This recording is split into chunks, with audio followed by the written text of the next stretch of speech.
Welcome to our program. We are honored to have as our guest today Dr.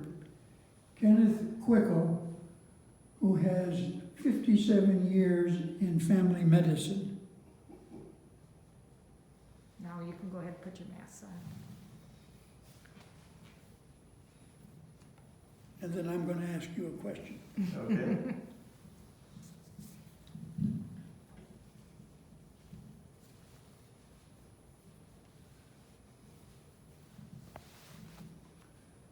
So, Dr. Quickle, what was it like growing up in Harrisburg, Pennsylvania?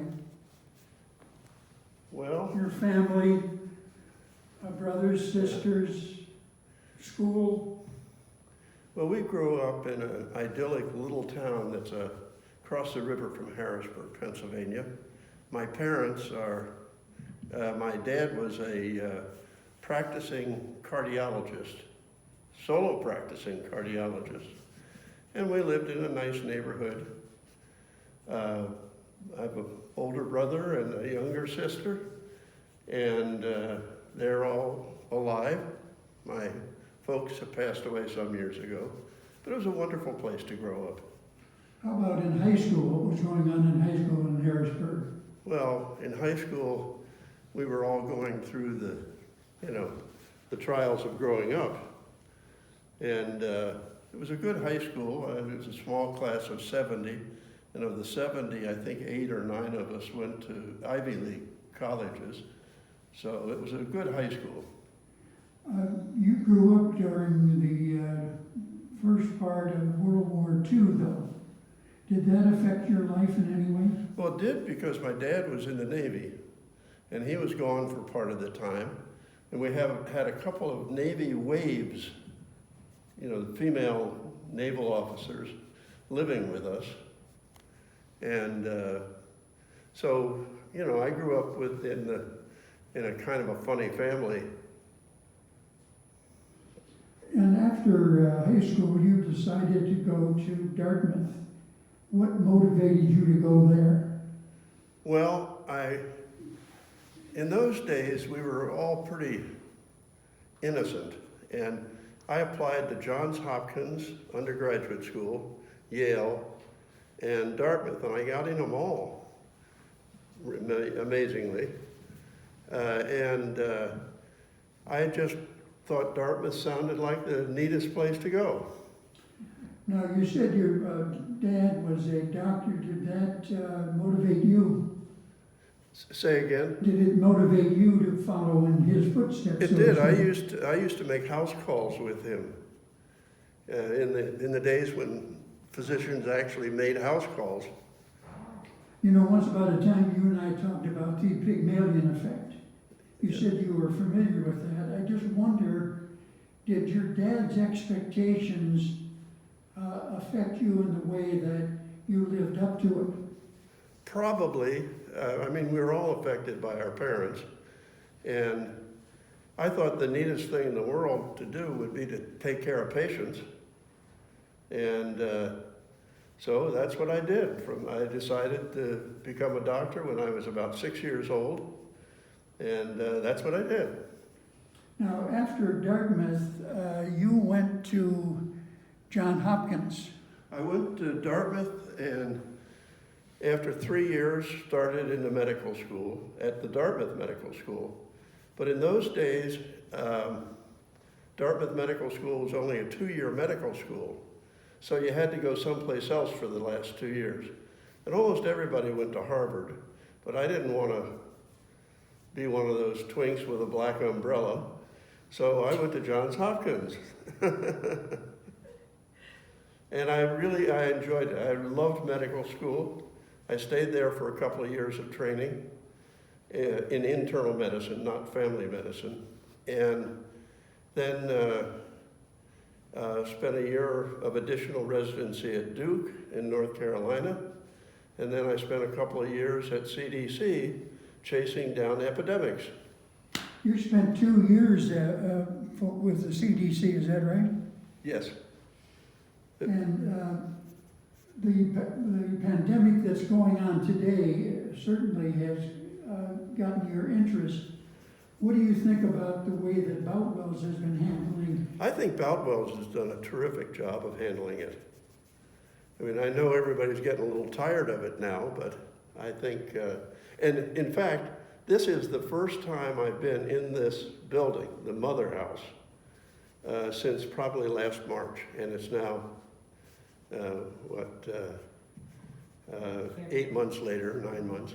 But you would still recommend a mask and distancing and washing your hands? Well, yeah, I think until we're all pretty well immunized, it's probably better to err on the side of caution. And I mean, I'm not going to run out and go to a restaurant and throw my mask away and spit at everybody on the bar.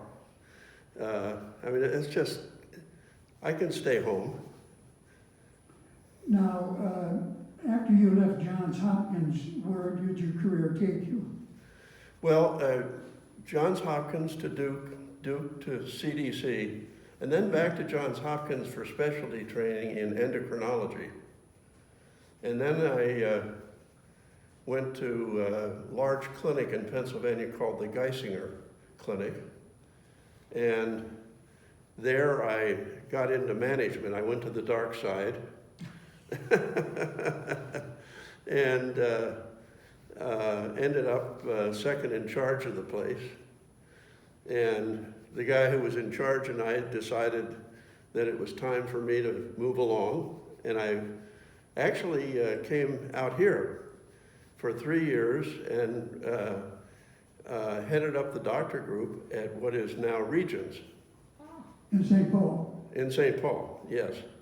And then I got recruited back to Boston and ended up in the Harvard system as a CEO of the Joslin Diabetes Center in Boston from 1987. I'm still on the board there, so I have kept contacts. Sometime during all this education, you met your wife, Mary. And when and where did this happen? It happened in, I think, the 3rd grade. And I think she sat immediately behind me or ahead of me. I don't remember which, but I can remember sticking her hair in the ink bottle. So how long have you been married? Yes. Oh, Well, actually, our grandmothers sewed bandages in World War I together. So we go back a long ways. Our family, my dad was her family doctor, and we ran around in the same crowd and largely ignored each other for years and years. Did you go to high school together? Until high school. Yeah, and I started playing basketball and settled down a little bit, and we started to date at that point. I remember our first date. I had just gotten my driver's license, and I walked up to the front door and I announced to her dad that, "Hi, I'm Ken Quickle. I just got my driver's license and I'm here to pick up your daughter." And he was a pretty cool guy. He said, "Okay." Either that or he was desperate. I don't know which it was. So you passed the test. I don't know. Apparently I did. Now, you said CDC, that's not the same as the military service. You were in the military service. It is the same. It's I was had the rank of lieutenant commander, and that's the naval rank, and served for 2 years, and that was my military service. So I'm actually technically a Vietnam veteran, although the closest I came to Vietnam was at 35,000 feet in an airliner. Now, you said your dad was in the Navy. Is that right? My dad was in the Navy, yes. He was on the island of Guam on a submarine tender, which had a couple of squadrons of submarines that were going in to harass the Japanese. So your dad is familiar with the Goonie birds that live on Guam. That's exactly, yeah. I remember one time when I was flying home from used to the Goonie Birds. Well, I've heard stories of them, but I've never seen them. And we were scheduled to take a trip. My son and I were scheduled to go to Guam last March, and the trip was canceled because of the coronavirus pandemic. So we're trying to get our money back from the company. Good luck. You had internships too. I did my internship and 1 year of residency at Johns Hopkins, and then I was signed up to go into the public health service at CDC, but I had to tread water for a year. And of course, at that age, I knew everything that Johns Hopkins had to teach me. And so I went to Duke for a year, learned everything that they had to teach me. Now, when you were in the internships and going to Johns Hopkins, you got some academic recognitions. What were they? Well, I ended up being Phi Beta Kappa, and the medical equivalent of Phi Beta Kappa is AOA, and so I ended up with that as well. And, you know, it's the usual stuff. Ken, did this help you in your career, Oh, winning those honors? you know, all that stuff helps. It's a nice advantage to have gone to Dartmouth, because everybody thinks you're smart. Now, they learn pretty quickly what you're really about, but you start out with a fairly positive feeling.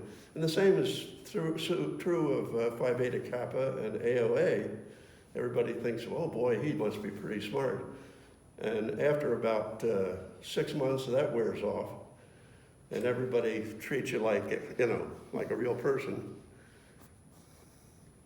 And your involvement in the community, I noticed going through your resume that when your feet landed on the ground, you were involved in about everything. I was involved in about everything, yeah. When I started at Geisinger in Pennsylvania, I fairly quickly got crossways with the new CEO. And he and I had a long discussion one night when he was about ready to try to fire me. And we hit it off very well. And from then on, every new job that developed at Geisinger, I got a shot at it. So I did virtually everything in the system, from being medical director when the first cases of Legionnaire's disease showed up, to, you know, being second in charge of the place. Is it safe to say that your expertise in the medical field was diabetes? Yes, yes. Well, actually, I trained as an endocrinologist, and diabetes is about half of endocrinology, and about a quarter of it is thyroid disease, and the last quarter is miscellaneous stuff, pituitary, adrenal, you know, kids that aren't growing properly.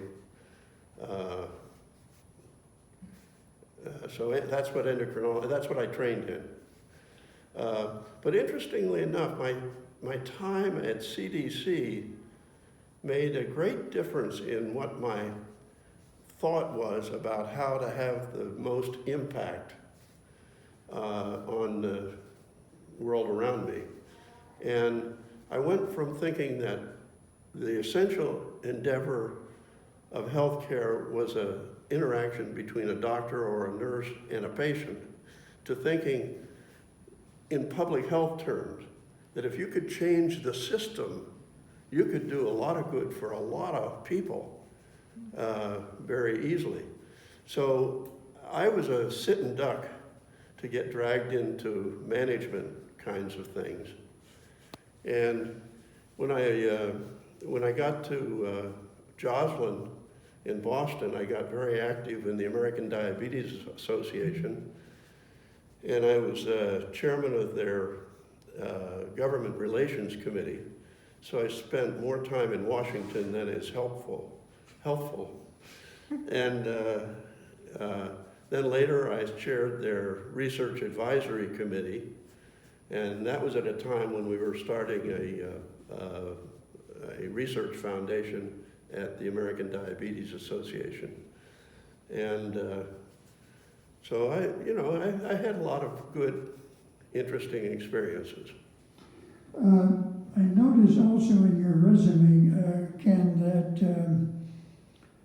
you had 18 publications, or you were involved in 18 publications, which indicated to me some pretty good research that you had done. A number of the articles that were written by you alone. How did that help your career? Well, you start out your career in academic medicine, at least, in a very narrow area. And there was a point in time when I probably knew more about that area than anybody in the world, more about next to nothing. And gradually over my career, I got broader and broader and shallower, until finally I knew nothing about almost everything. And that's where I am now. When that happens, it's time to retire. Do you still have contact with some of the authors or co-authors with you on these articles? Yes, I do. I see some of them on television from time to time. One guy in particular is a guy by the name of Bill Schaffner, who's the infectious disease guru at Vanderbilt. And if you watch on TV, you'll see him being interviewed frequently.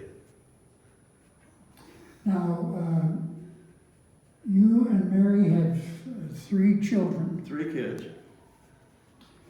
Give our audience an idea of their lives. I understand that one son is a surgeon in St. Paul. What about your other sons? Yeah, well, the oldest became a surgeon, went to medical school and became a surgeon. He now works for Allina as their vice president for surgical services. Our daughter is in Fort Collins, Colorado, and she is a social worker in private practice, taking care of families that have abused kids. And our youngest is an organic farmer outside of Burlington, Vermont. And I once told one of my employees in Boston about them, and she said, well, each has achieved to a higher degree than the last. She thought the top of the line was the organic farmer. But what they do share is that they're all 3 of them do-gooders. They want to make the world better in some area that they're interested in. Now, you said you came to St. Paul, I guess, in 2012, was it? No, I came to St. Paul the first time in 1984, from 1984 to 87, and then got recruited to Boston. And from 1987 till I retired in 2000, we were in Boston. And then we retired to Cape Cod and came out here in 2012. So we've been here for 8 or 9 years now. And when you came here, did you move right into Boutwell's? We did. We lived, our daughter-in-law is a Stillwater girl, and we would come in and visit them, and she would drag us over here to look at Boutwell's, because her scheme was that we were supposed to move into Boutwell's, and we did. We behaved ourselves, and we did. How about grandchildren? We have 5 grandchildren. 2 of them are here. Actually, 2 of them were here. The oldest one is now in Boston, doing environmental consulting. We have 2 in Fort Collins, Colorado, and 1 in Vermont. And of course, they're all destined to be Rhodes Scholars, Of course. except for 4 of them. Now, when you came to Boutwell's, did you live in a village home or? Yeah, we moved, actually, we moved into a freestanding home.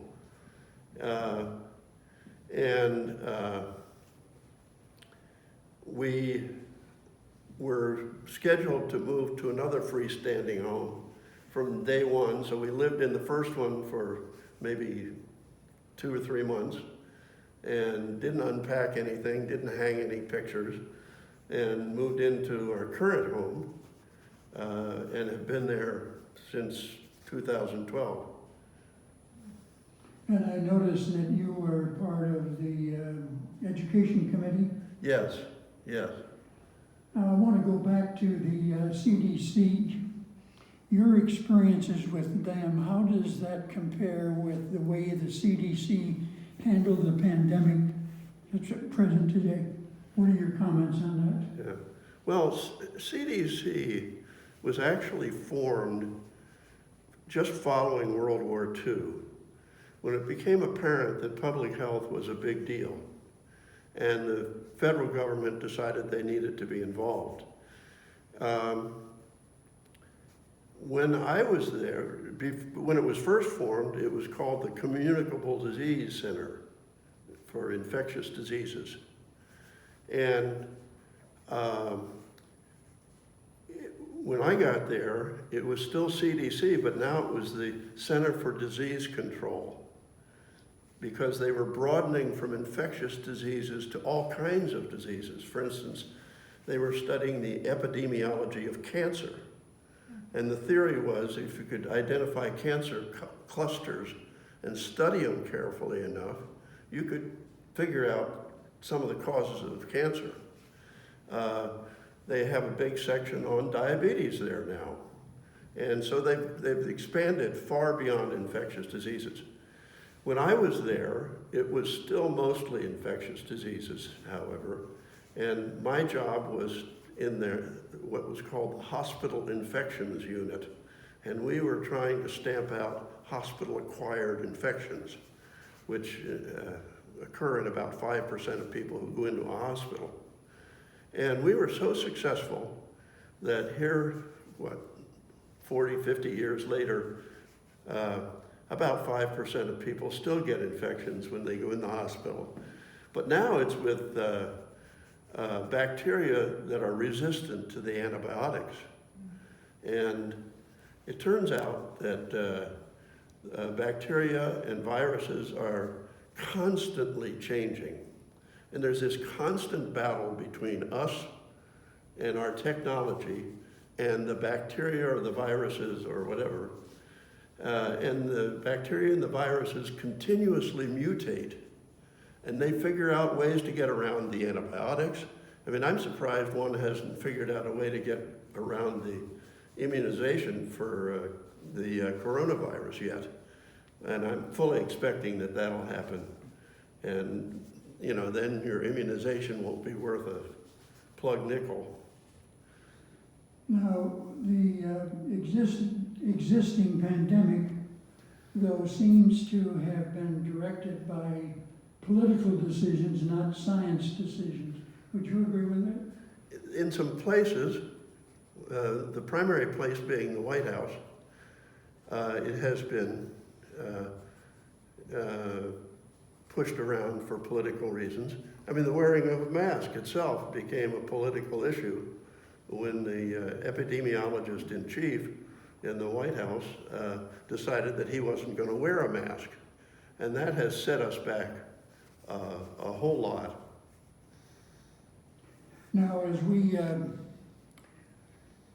end this session, I have special thanks to you for coming and giving your time. But give us and share with us, if you would, Ken, your philosophy on life that's going to make me a better citizen. Well, I don't, I'm not sure that I really have a philosophy of life except to do whatever is within your means to make it a better place than you came to. And if I look back over my life, that's what I've tried to do all along the way. Once I got my training all done and started to actually work, I spent a lot of time trying to make things better using whatever means I have. And everybody has means to make things better. You can make things better in your personal conversations, the way you treat people, but you can make things better professionally also. And so to the extent that I was able to make it a better world for folks with diabetes, that was probably my life's work. And sharing this information with us today, we're trying to connect with some of the lonely souls who live here who don't quite understand or comprehend what it takes to, in one's journey through life and what they run into and how some have overcome that. And we're very appreciative of you, though, sharing your journey and the contributions that you have made with the time that you spent as a physician. Final thoughts? Well, one of the things that I wish you could transmit to young people is how hard you gotta work to get anything positive done.